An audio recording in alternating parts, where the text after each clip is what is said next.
what can you expect to go through from end to end if you go to sell your house? That's what we're going to talk about today. Thank you so much for watching. We'd be so honored if you would press that little like button for the YouTube algorithm, because evidently the YouTube algorithm needs clicks. And subscribe if you want to see new videos from us every week. And there's a little bell. If you ting that, then it'll let you know when we make a new video. We would love it. We're John and Alyse with the Heart of Austin Homes team, powered by Keller Williams. And we absolutely love getting our clients, our sellers, top dollar in as short a time as possible to fit whatever their goals are. And so today we're going to talk about the process we use to do that and the steps that you'll go through no matter what when you go to sell your house. Okay, we got 10 steps to listing your home. And step number 1 is starting the process. Is that really a step? That's just your starting. Totally still a step. It's a step. So to start the process, if you plan to use an agent, most people do, then you'll go into an agreement with that agent. Technically, without an agreement, a third party is not allowed to market your house, represent your house, etc. And so that's an important first step. Whoever you use, choose someone that you trust and who really knows the market and is also really good at marketing. Because at the end of the day, a good agent, their job is to bring as many people to look at the value prop of your house on the market. Yeah, I mean, most important, someone who is truly looks out for you and knows what the heck they're doing. I mean, that seems straightforward, but it doesn't always happen. Steps number 2 and 3 are kind of clustered together because they are preparing your house. So they're the bigger things like upgrades and repairs. Obviously, you don't have to do those. We'll get into that in a second. But those are kind of the more deep preparations of your house. Deep.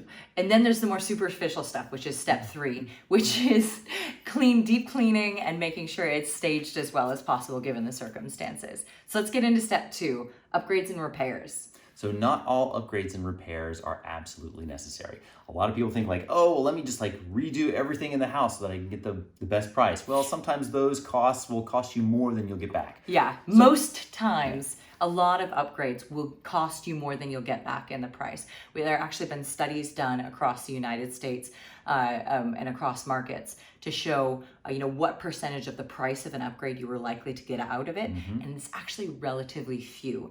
You want to be looking at all of the comparables nearby of what's absolutely expected in the neighborhood and what actually is making a difference in prices nearby. Because you don't have to outrun the bear, you just have to outrun the one behind you. Same thing when you're competing with real estate. You don't have to beat every house in the market, you just have to beat the one that is closest to you. So you need to look the best and you need to make your value prop the best one in your neighborhood. So it doesn't mean that you need to recreate a palace. It just means that you need to look better than the next best house. Well, and obviously you need to pick, if you can, repair any glaring issues that are going to make the house not livable. A lot of lenders won't lend on a house that has issues with livability. And then, anything that's just going to make people grossed out and that's going to be a huge detriment on the price. And so that's one thing your agent should be able to tell you is what upgrades actually get you more than the price of the upgrade and what repairs are going to be so glaring that they're going to deeply impact the actual end price. Yeah, because you actually want to be able to get the things sold. Some are required, and some are kind of optional, like, hey, I want to boost the price for this upgrade. So just make sure that you make the right ones, and you don't have to necessarily do everything. And then specifically for us, we actually have several programs to get people the money that they need to be able to do repairs, to be able to do upgrades, and then pay for that out of the end price, because we know that sometimes you just don't have the extra money around to be able to do that stuff.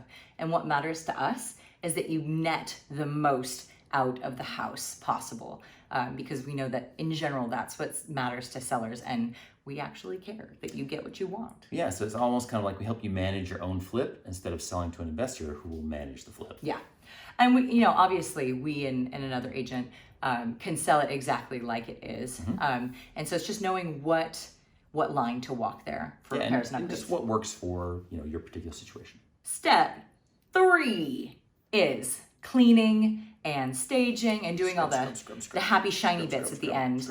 Maybe some landscaping outside depending on the market around you, whether that makes a difference in pricing. So again, we keep coming back to this, and I'm sorry to harp on it, but it's what makes a difference in pricing for your area. And so having someone who knows the market well and who can research what's making a difference matters. Because some upgrades in some areas might not be worth it in other areas. Like, hey, you don't want to redo landscaping here because it doesn't make any sense. Right? Definitely. So one thing that makes a huge difference, period, is clean. because nobody wants to move into a gross house. And investors will expect a discount extra if it's dirty gross and nasty. And so we personally pay for a deep clean for all of our listings because we just don't even want that to be an issue. And then staging can be kind of like a cherry on the top. It frequently doesn't make a humongous difference in end price. It more often makes a difference in speed of sale. Yeah, it makes people actually come into the house because it's all about those photos, right? So just think about it when you're looking at photos of houses online, like how many seconds do you give a house before you decide to click? I bet you don't even give it 2 full seconds, 3 if you're really slow, right? So you've got that much time to make an impression. Yeah. And are you more likely to click on a room that's got full of colorful furniture or that's like empty and bare white tile? There was actually... Swipe right for no on Tinder, right? I don't know. I don't know. I wasn't part of the Tinder generation. I mean, we met on... No, we didn't meet on Tinder, No. actually. Yeah. We met on Match.com. Predated Tinder. There was no swiping. There was no swiping on Match.com. And actually, there was a study done on that. And they said that your average viewer looking at houses spends about 6 seconds on a house, unless it's one that they want to go all the way through on. So I think 6 is probably too long since that Yeah. started. I bet it's short. attention spans have shrunk even right? more. I'm getting faster at making decisions. Let's just call it that. Or instead lazier at making decisions. One little thing that makes a huge difference is actually the front door, making sure it's clean, it's painted a solid color or whatever it's supposed to look like. It You know looks why? Like a good version. Why? Because you stand there for like a minute while the agent's fumbling with the lockbox and trying to figure out how to get in the darn thing. So you're just sitting there looking at the front door. Looking around going, is that a like spider's nest? 2 or 3 Oh my God, am I minutes. going to get bitten? Yeah, and so any extra dirt on the door is going to be totally noticed. Yeah, and cleaning up the front yard in general. You know how many people drive a house before they get an agent to come over and let them into the house? And if it looks kind of... then they're much less likely to get the agent to come and let them into the I'm not quite house. sure what that means. Does that mean like you need to trim the hedge or you need to mow? One thing we There's do dirt? specifically for our clients as an extra bonus is we pay for a staging consultant to come into your house and tell you how to best use the furniture you already have to make it look amazing. And she/he will give you a full write-up on at what you can do with the front yard as well. So That's many not write-ups. so many, all the write-ups to give it the best curb appeal as well. So always looking for ways to try and help our people. Okay, step number 4 is the marketing launch. Yay! This is super important because this is where you actually present yourself to the world and you're going to get the most traffic in that first week or 2 that you're on the market. And guess what that is? That is the pictures. And the videos. Yeah, exactly. So one of the most important things is making sure you're getting phenomenal pictures of the house. Lots of light. I've represented houses that were kind of Big lenses. And when I looked at the pictures, I was like, oh my God, I want to live there. You have to have an award-winning, amazing photographer take those pictures. You would be surprised how many people are still taking cell phone pictures. And not even good cell phones, like old cell phones. Like old, dark, nasty cell phone pictures. And you're sitting here going, this is probably the most expensive asset that these people own, or one of the most expensive. You can't bother to pay a few $100s to get a great photographer out there. So anyway, so we're big on shiny pictures, and that helps our listings a lot. Now also drone video and video walkthroughs and virtual VR walkthroughs are becoming more and more popular nowadays, especially with the coronavirus. Everyone is doing a lot of stuff remotely, so you really need to be able to present your home in all of its 3D high pixel density form remotely so that someone can put their VR headset on or do it from their phone or do it from their desktop or whatever way they like to consume media. It needs to be super high res and explorable. And so we use all of those formats to make sure that we have a comprehensive video presentation of your home. Armed with all of this media, we're going to create a pre-marketing program. And what this does, this kind of primes the pump. We're going to let everybody know that this property is coming, and so that people will know to expect it when it launches on a specific day, and so that when it does launches, everyone is going to be kind of like looking in that direction, so that once it shows up, they're going to be like, oh yeah, this was coming, and we'll put out some teaser stuff, and then on the launch day, boom, we'll bring as many people to that listing as possible. And during that time, there'll be some administrative stuff we have to take care of. You'll fill out seller's disclosures. You got to find a copy of your survey if you can. We can always sometimes, paperwork. yeah, and get a copy of your survey sometimes from the last title company that helped you close on it. Things like that. And so we'll help you fill out all that paperwork and get it into an easy folder that makes the administrative side of the sale much easier. Of course, During this time, you also have to choose a price. Yep, you can only have one when you go out. Seriously, they don't allow you to put a range in the MLS. No. It's implied. It's really important that your agent show you everything that is sold nearby in the last 6 months so that you can see the full spectrum. So there are a couple different approaches to take on pricing. Pricing low gets you a ton of interest usually, and can get you bid up depending on the market. Pricing right at market, you can expect to sell in average days on market. And then pricing above, even if your house is a special unicorn, can oftentimes get you little to no showings and can get you under asking bids, in which case sometimes pricing low can actually get you the higher price, frequently actually in our experience. So it obviously depends on your goals, it depends on how fast you would like to sell, etc. But there's a whole gamut of pricing approaches to look at. And so you'll just choose the one that works best for you. Yeah. Step 5 is official launch day. Big day. So this is the day when your house officially hits the multiple listing service, the MLS, at the same time as you ramp up all of your advertising spend as quickly as possible to make sure those coincide. Yeah, and that is a really important weekend because you're going to get the most visitors are going to look at it in that first couple of days it goes on the market. Definitely. All the people who've been waiting for something like your house are going to get in to see it right away within that first week, definitely, versus all the people who are going to trickle in who are just starting to look after your house hits the market. It's really important that that first weekend get the maximum impact possible and get all of the potential buyers that are looking for a house like yours out at the same time. So they're rubbing elbows and they think that this is hot stuff and they want to get in on it. So a really good agent is also going to hold a lot of open houses on the opening weekend. And this is really important because you have a layered marketing approach. You've got the Facebook advertising, you've got YouTube advertising, or whatever platforms are being advertised on out on the internet. And you're gonna have that open house so that all of those layers show up at once. People will see your signs, they'll see you online, they'll see you in person. And so you want all that to sandwich together to create maximum demand for that opening weekend. Well, and a really good agent is gonna put out as many signs as absolutely humanly possible. We like to do a bare minimum of 30, sometimes up to 70, depending on the situation and how easy it is to get signs out in that area, because that impacts your open house traffic drastically. So a lot of people will say, oh, you don't sell a house at an open house. And you're like, how many signs are you putting up? Because it can genuinely have an impact. Your agent may also door knock the neighborhood, because one thing we've seen statistically is it's really common for a buyer coming into a neighborhood to be already friends or family member with somebody already living in the neighborhood, so that the people around the neighborhood may actually know the perfect buyer for that house. And for times when you can't reach someone at the door, a good agent may also flyer a neighborhood. So they leave just a little reminder at the door to say, hey, we're having an open house, or hey, there's a home for sale, so that you really just can't miss it. Yeah, mailing it or dropping it off in person, whatever way to get the word out in as many ways as possible. So again, we've hit it digitally, we've hit it with tons of open houses, we've clobbered the internet with getting it on all the sites that list new houses for sale,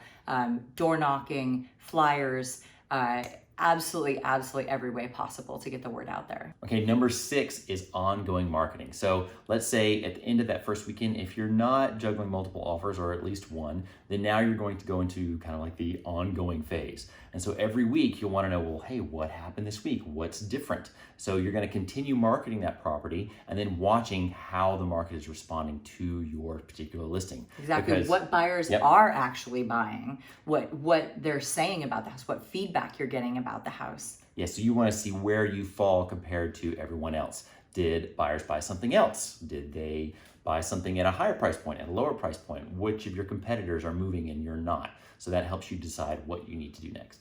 Definitely. Step number 7, you have an offer, or maybe 5 or more, who knows? So at this point, you want to make sure that your agent knows how to negotiate those offers against each other. Legally. To get you the best deal while still staying completely on the up and up. There are definitely tips and tricks to that, and that's something we've researched extensively. So it can make a huge difference in your end product, in how you communicate with the different buyers on the table. Okay, the next step, step 8, I believe, is repair negotiations. So even though you've got a contract, here comes that inspector, and he's going to find every possible thing that is wrong with that house. Now, you're going to get a list of stuff that's, maybe big, maybe small, and different pieces can be negotiated differently. There's certain kind of standards and MOs for what agents are willing to give and take on and what buyers and sellers are willing to give and take on. So you can ask for repairs for some things, and then others really don't make a compelling ask. So you need to know what you can negotiate and how to give up the right amount depending on how powerful your buyers are coming into that transaction. So after that negotiation is complete, that happens during your option period, which is usually the first 7 days after you go under contract. Can be anywhere from 5 to 10. So now you're moving into actually getting the house ready for the new buyers. You're getting your stuff moved out theoretically, although you can do that up till the last day. You're getting the house cleaned. It's a nice gesture, sometimes not required depending on the contract, but still a nice gesture. Meanwhile, your agent is making sure everything is moving forward with the lender. Even though you're technically the seller and they're representing you, they still want to make sure that that lender is doing what they're supposed to in order to be able to close on time, so you can get on to whatever's next for you. Yeah, the most common delay is something's up with the lender. Yeah, particularly buyer getting doxxed to the lender, or a lender who's just not on their game. Yeah. And another few logistical details. If you live within Austin city limits and your house is built after around 2000, you may be required to get an energy audit. It's a little over $100, not too bad, and that doesn't end up having much bearing whatsoever on the deal, but can be legally required. And then additionally, any last details like getting the survey over if you haven't already, getting the T47 signed, which is something that says that that survey is still good if it's not a starfighter from Star Wars, but it sounds like one.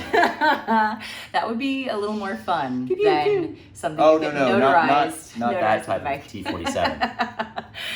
Made on Coruscant. This is much less fun than that. No. It's you get it notarized at the bank, and it just says nothing substantive has changed about the survey since, especially if you have an older survey that you're still using for this.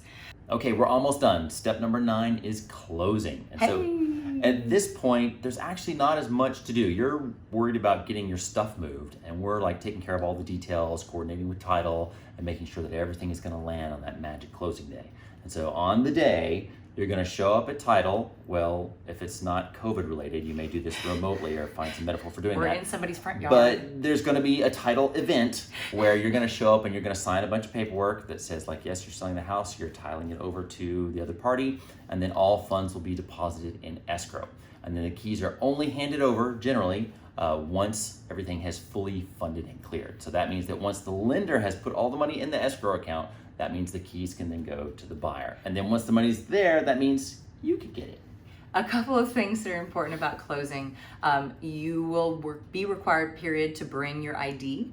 And frequently avoided check is asked for if you own checks, which this is becoming less common. I still have checks. Exactly, but it is handy for them because it has your bank's routing number and your account number. And it's hard for them to mess it up. Exactly, and they can take a picture and verify 6 times to make sure things don't go to the wrong place, because wiring fraud is real. Yeah. And so that just helps them make sure they're being extra crystal clear there. As John mentioned, that key transfer only happens after they've been assured that you're getting funds from the lender. Note that the time between when something goes under contract and when it closes can be anywhere from about 10 to 45 days in the normal range. 10 is like you have a cash buyer and they want to get into it right away. Yep. Or they're an investor, they want to get into it right away. Not usual, but it does happen. Definitely. And 45 is you have a VA buyer, or you have some other extenuating circumstances, like the seller doesn't want to be out of the house until that long and doesn't need to get paid earlier. Or there's a hiccup with the lender or something like that. Something like that. That doesn't usually happen if you have a good quality lender, but occasionally things will be thrown in that nobody could have anticipated. Sometimes surprises happen. Yeah, exactly. But we try and keep the surprises low to keep the stress level low. So step number 10 is victory. So you frolic off into the sunset with your money and hopefully go buy something else, or I don't know, do something else that's crazy with that money, or invest it intelligently. I don't know, lots of different options. But that is ultimate victory, and hopefully with a fantastic deal on a great timeline. So are you interested in knowing what your house is worth? We would be super honored to give you a no obligation analysis to tell you what your home might be worth and what it might look like to sell it. If you're interested in that, just click on the link below where it says free home evaluation, and we'll be happy to get that to you. Thank you guys so much for watching. We are super honored that you took the time. If you liked the video, we would love it if you hit the little like button. We would love it if you subscribed. And furthermore, it would be awesome if you hit the little bell so that you were notified every week when we released a brand new, super fun video. We try and make them fun. We try, we really As fun as real estate can be, I think real estate's fun. I mean, it's definitely exciting. It is. So much drama. If you liked this video, then you'll probably want to check out the cost of selling your house video that we have, as well as the what to expect when buying a home in Austin video, just in case you've forgotten from when you bought the house that you're in now. Anyway, thank you guys so much for watching. We'll see you next time.